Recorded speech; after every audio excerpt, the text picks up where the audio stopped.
बिस्मिल्लाहिर्रहमानिर्रहीम। तमाम तारीफ़ रब्बुल आलमीन के लिए, दरूद व सलाम रहमतुल्लाह अलमी पर मौजूद ख़ातिन हज़रात प्रोफेसर अरशद जावेद माहिर नफ्सियात का सलाम कबूल फरमाएँ। मैं आप सबको आज के इस प्रोग्राम में खुशामदीद कहता हूँ और आपका शुक्रगुज़ार हूँ कि आपने हमें अपना कीमती वक़्त दिया। सामीन मोहतरम, कुछ अर्सा पहले एक नौजवान इलाज के लिए हमारे क्लिनिक आया। वो मुश्तज़नी करता था और उसका ख्याल था कि वो इसकी वजह से कमज़ोर हो चुका है और अब वो शादी की काबिल नहीं।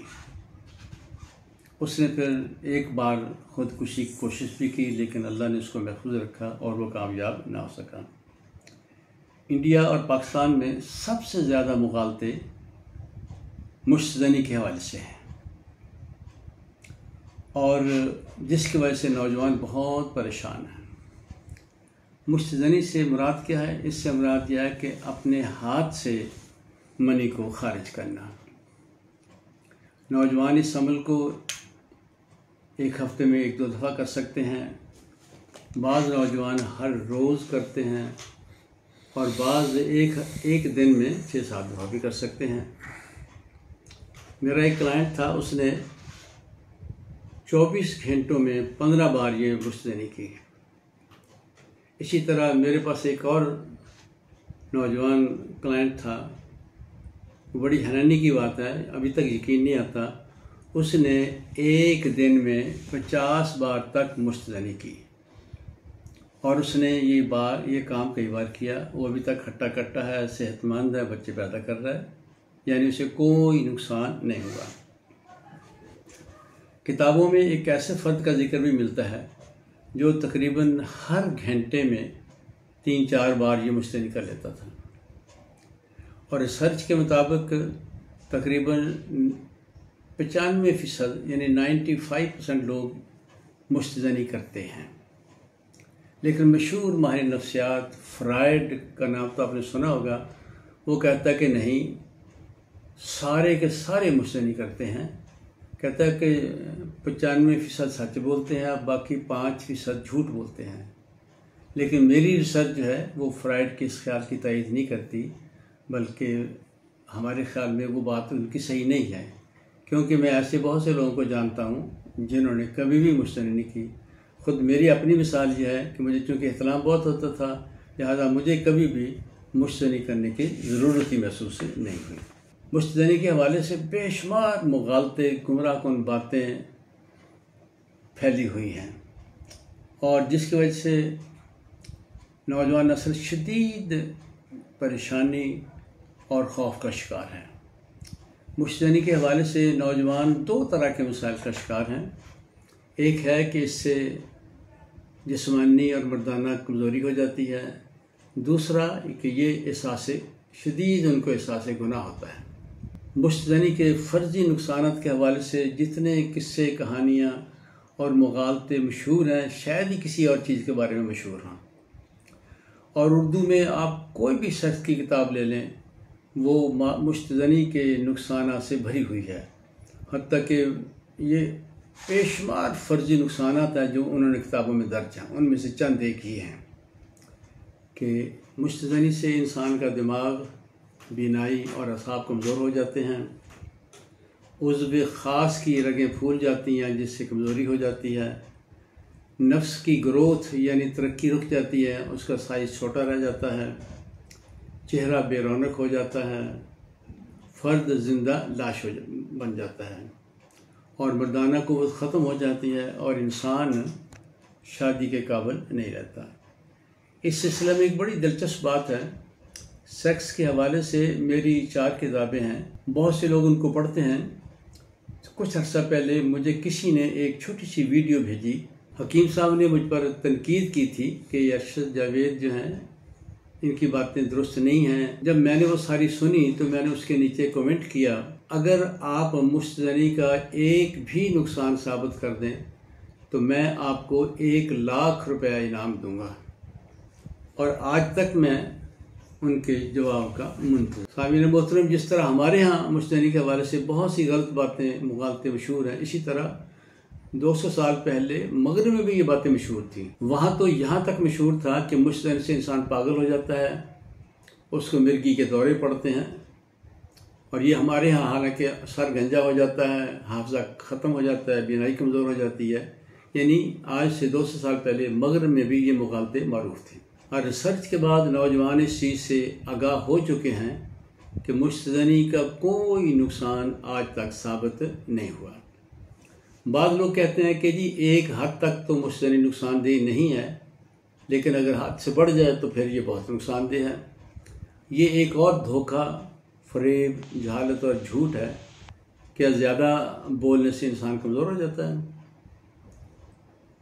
हर फर्द की हद मुख्तलिफ है, तमाम अगर कोई हद से ज़्यादा मुश्तनी करे तो मनी ख़त्म हो जाएगी, तो मनी की बजाय खून निकलेगा। तो आज तक हमने तो कभी इस तरह की बात नहीं सुनी कि किसी को हद ख़त्म हो गई हो और खून निकला हो। तो हम ये जो खून निकलता है, लेकिन ये है कि अगर सिर्फ एक हफ़्ता परहेज़ किया जाए तो ये मसला बिल्कुल ठीक हो जाता है और इसका कोई मुस्तकिल नुकसान नहीं होता।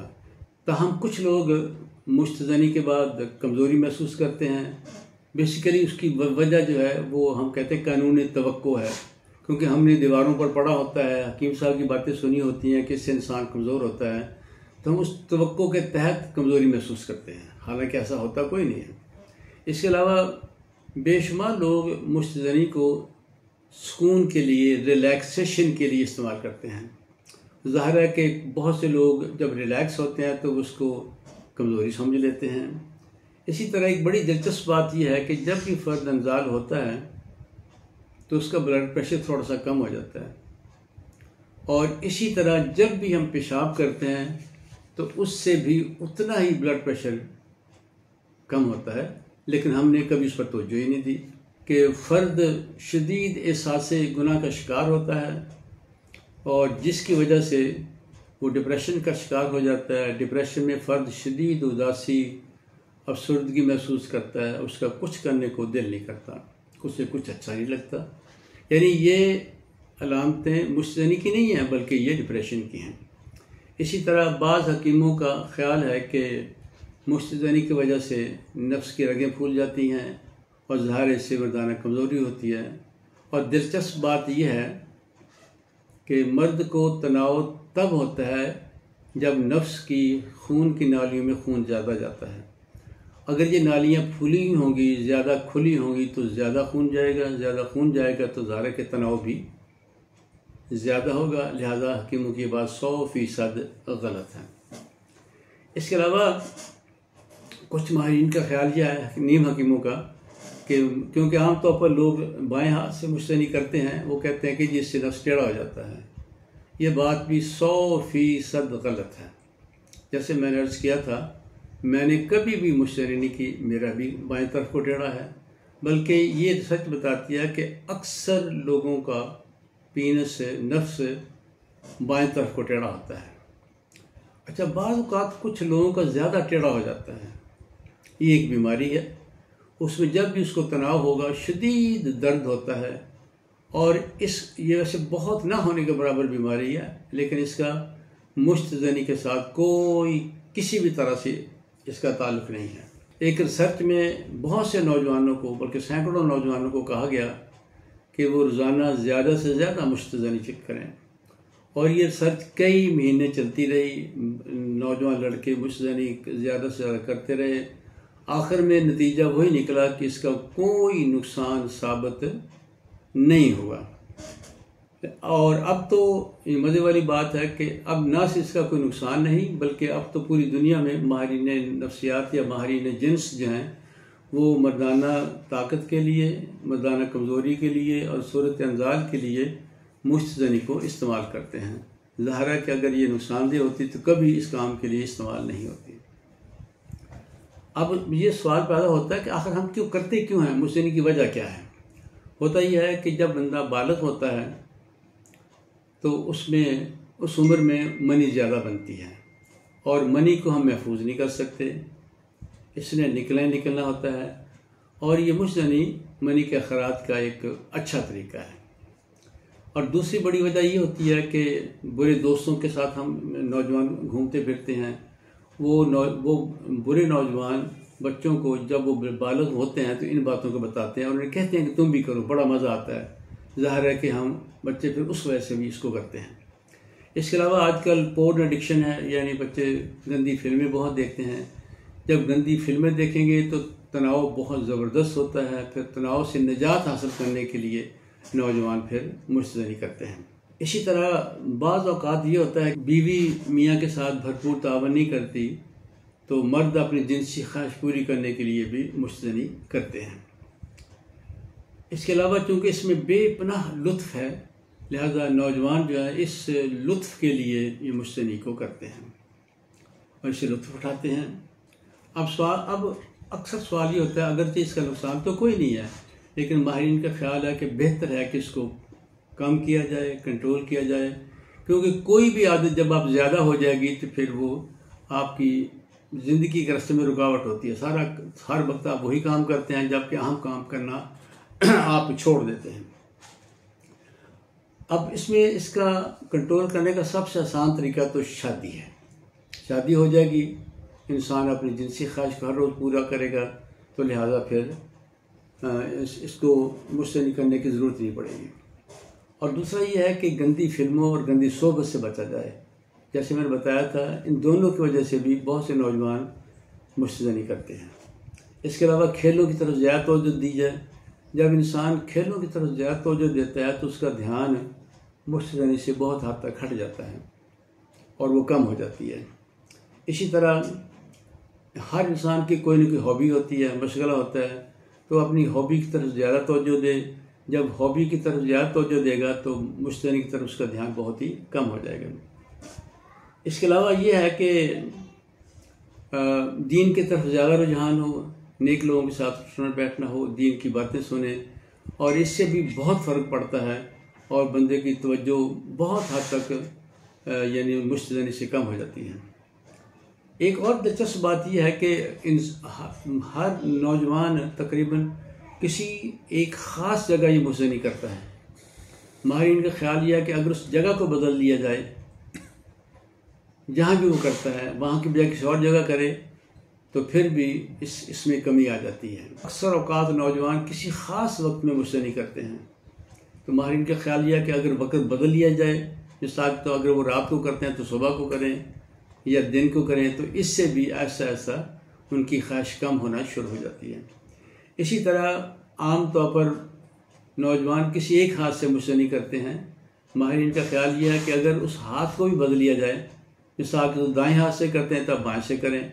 अब उसके बाद मैं आपको एक दो बहुत अच्छे तरीके बताता हूँ, इसको अपने बहुत गौर से सुनना है। ये तरीके बहुत मौसर हैं और इससे आपकी ये ख्वाहिश बहुत कम हो जाएगी। इस सिंपल बात यह है कि आप सब्र करें कि जहाँ भी आप मुश्तनी करते हैं आप वहाँ बैठे हैं और आपका मुश्तनी करने को दिल कर रहा है और आपके दिमाग में ये तस्वीर बनी है। अब इस तस्वीर को आप बदलना है आपने। इसको आप ब्लैक एंड वाइट करें, इसको गैर वाज़े करें, इसकी रोशनी को मध्यम कर लें, साइज़ को छोटा कर लें, छोटा सा नुक्ता बनाएं और इसे अपनी कमर के पीछे दूर जाके गायब कर दें।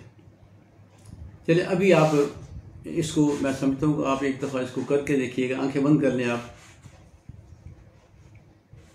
और अब सोचें आप कि आप जहाँ भी ये मुश्तनी करते हैं वहाँ बैठे हैं, या ये भी सोचें आप घर में हैं और आपका मुश्तनी करने को दिल कर रहा है, तो ज़ाहिर है कि आपके दिमाग में तस्वीर बन जाएगी।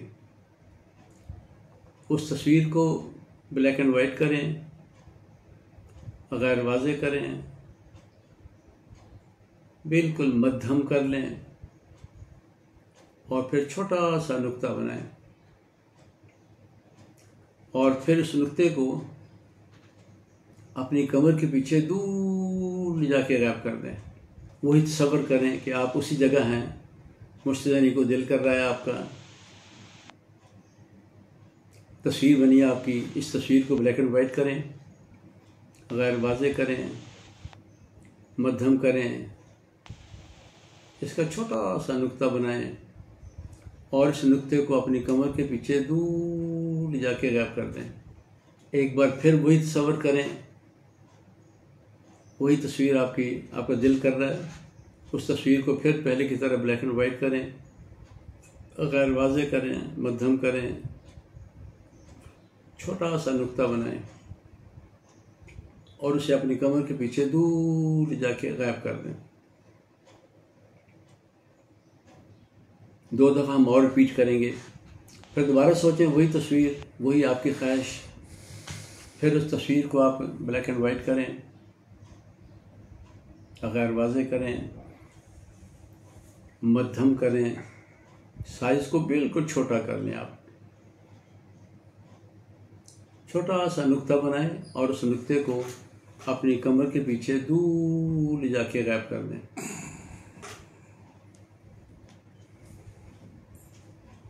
बस एक बार हम फिर करेंगे। फिर सोचें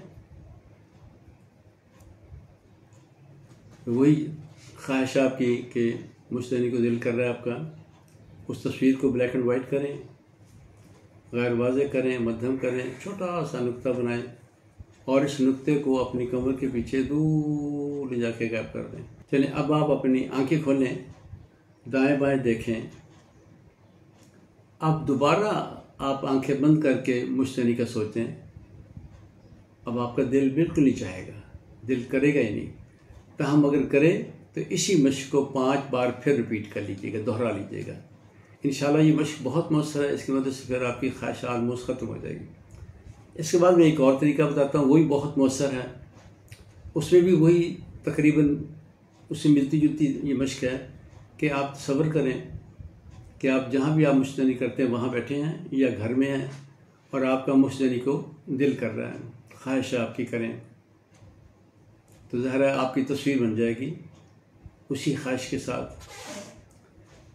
अब उस तस्वीर को आप वहीं रहने दें और अपने आप को बहुत लंबा करें। आप जब आप बहुत लंबे हो जाएंगे फिर वो तस्वीर आपको नज़र नहीं आएगी और थोड़ी देर निगाहें वहीं रखें।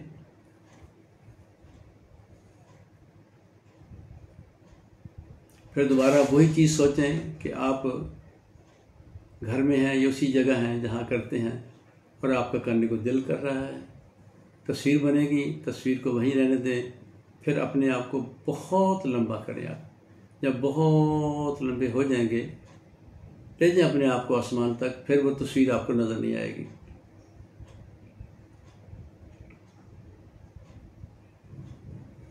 फिर दिमाग खाली करें, दोबारा सोचें, फिर वही तस्वीर आपकी, वही ख्वाहिश, उस तस्वीर को वहीं रहने दें, फिर अपने आप को लंबा करें, बहुत लंबा करें। आप जब बहुत लंबे हो जाएंगे तो फिर वो तस्वीर आपको नज़र नहीं आएगी। एक बार फिर हम दोबारा वही तस्वर करें कि आप घर में हैं या जहां आमतौर पर आप करते हैं उस जगह पे हैं और आपका दिल कर रहा है, तस्वीर को वहीं रहने दें, फिर अपने आप को बहुत लंबा करें। आप जब बहुत लंबे हो जाएंगे फिर वो तस्वीर आपको नज़र नहीं आएगी। बस एक बार हम और दोहराएंगे। फिर दोबारा सोचें वही तस्वर, वही चीज़, वही ख्वाहिश, उस तस्वीर को वहीं रहने दें, फिर अपने आप को लंबा करें, बहुत लंबा ले जाएं आसमान तक अपने आप को, और लंबे होते जाएं और लंबे। जब बहुत लंबे हो जाएंगे फिर वो तस्वीर आपको नज़र नहीं आएगी। अब आप अपनी आंखें खोलें, दाएं बाएं देखें। अब दोबारा सोचें मुश्तरी करने का, यकीन करें अब आपका दिल नहीं करेगा। तो हम अगर करें तो इस मश्क को 5 बार और दोहरा लीजिएगा। यानी ये दोनों मश्कें बहुत मौसर हैं, आप इनको यूज़ करें। अल्लाह ने चाहा तो आपकी ये ख्वाहिश ऑलमोस्ट ख़त्म हो जाएगी। जब ये ख़त्म होगी तो फिर शायद एहतराम आपका बढ़ जाएगा, तो उसका भी कोई नुकसान नहीं है। इसके अलावा अल्लाह के नबी का हुक्म है कि शादी यानी इन बातों से बचने के लिए शादी कर ली जाए, और अगर शादी ना हो तो इंसान रोज़े रखे, इससे भी वो ख्वाहिश कम हो जाती है और फिर इंसान को ज़रूरत नहीं पड़ती कि वो मुझसे नहीं करे। इसके अलावा कुछ माहिरीन का ख्याल ये है कि जब भी ख्वाहिश हो मुश्तज़नी की तो आप दुरूद शरीफ पढ़ना शुरू कर दें, अल्लाहुम्मा सल्ली अला मुहम्मद व अला आलि। जब भी पढ़ेंगे तो फिर आपकी ख्वाहिश कम हो जाएगी या शायद ख़त्म ही हो जाएगी। इन सब को आप आजमाएं और जो चीज़ आपको ज़्यादा अच्छी लगे उसको रिपीट करें, फिर आपकी ख्वाहिश आलमोस्ट ख़त्म हो जाएगी या बहुत हद तक कम हो जाएगी। सामईन मोहतरम, मुश्तज़नी के ये नुकसानात फ़र्जी जिनका मैंने ज़िक्र किया है वो है।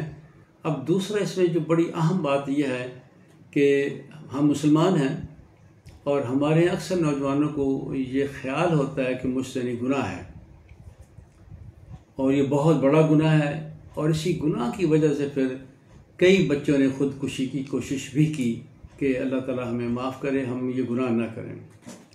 अच्छा, इस हवाले से मुश्तज़नी के हवाले से 4 इमाम हैं, चारों इमामों का इख्तलाफ है। इमाम शाफ़ी और इमाम मालिक कहते हैं गुनाह है। इमाम अबू हनीफ़ा जो कि हमारे यहाँ ज़्यादा पॉपुलर हैं, उनका ख्याल यह है कि गुनाह से बचने के लिए इसका करना ज़रूरी है। और इमाम अहमद बिन हम्बल के नज़दीक ये बिल्कुल गुनाह नहीं। मैंने इस हवाले से बेशुमार तकरीबन सारी हदीसें और कुरान मैंने छान मारा है, कहीं भी हमें वाज़ेह तौर पर ये चीज़ नज़र नहीं आई कि ये गुनाह है। देखिए, दुनिया में कोई भी गुनाह कबीरा ऐसा नहीं है जिसको कुरान में या सुन्नत में वाज़ेह तौर पर बयान न किया जाए, और ये कहीं भी वाज़ेह तौर पर बयान नहीं किया गया। इस हवाले से मैंने उलमा से रब्ता भी किया, लेकिन वो कोई भी मुतमिन या तसल्ली बख्श जवाब नहीं दे सके। वो भी कहते हैं हदीस तो कोई है ही नहीं। एक हदीस के बारे में आता है, लेकिन उस हदीस पर भी सारे उलमा का बिल्कुल यकीन है कि वो झूठी हदीस है। तो कहने का मकसद ये है कि इमाम हम्बल के नज़दीक भी ये गुनाह नहीं, इमाम हनीफ़ी के नज़दीक भी बहुत ज़्यादा गुनाह नहीं, और साथ अहम बात है कुरान हदीस में कहीं भी इसको वाज़ेह तौर पर गुनाह नहीं कहा गया। बाद माहिरीन जो हैं कुरान मजीद की सूरत मोमिनीन से ये अखज़ करते हैं, वो भी बात ज़्यादती है, क्योंकि गुनाह कबीरा कोई ऐसा है ही नहीं जो वाज़ेह तौर पर बयान न किया गया। मैंने एक आलम से पूछा इस हवाले से, उन्होंने कहा कि जी गुनाह कबीरा की किसी किताब में इसका जिक्र नहीं है। तो लिहाजा इस हवाले से भी आप रिलैक्स रहें, ये कोई गुनाह नहीं है। कोशिश करें कि आप ना हो, अगर हो जाए तो आपने परेशान नहीं होना, अल्लाह से माफ़ी मांगे, अल्लाह ताला माफ़ कर देगा। मैं एक बार फिर आप सबका शुक्रगुज़ार हूँ, आपने हमें अपना कीमती वक्त दिया। इंशाअल्लाह अगले जिनसी मुगालते के साथ जल्दी हाज़िर होऊंगा। शुक्रिया, खुदा हाफिज़।